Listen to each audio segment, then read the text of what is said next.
আসসালামু আলাইকুম।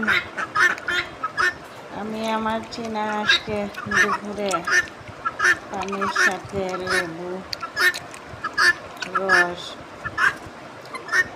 মিশিয়ে দিচ্ছি। প্রচণ্ড গরম ওর উদ্বেগ থাকার কারণে এখন অনেক চীনা হাঁস বেশি হাঁসগুলো স্টক করে মারা যাচ্ছে।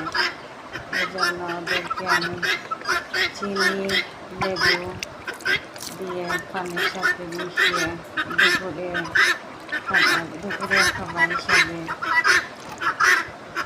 দিয়ে দিচ্ছি। আপনারা চাইলেও দিতে পারেন। প্রচণ্ড গরম যেহেতু ভিটামিন সি জাতীয় খাবার দেবেন, তাহলে দেখবেন আপনার চীনা হাঁস, দেশি মুরগ, টার্কি, সবগুলা সুস্থ থাকে।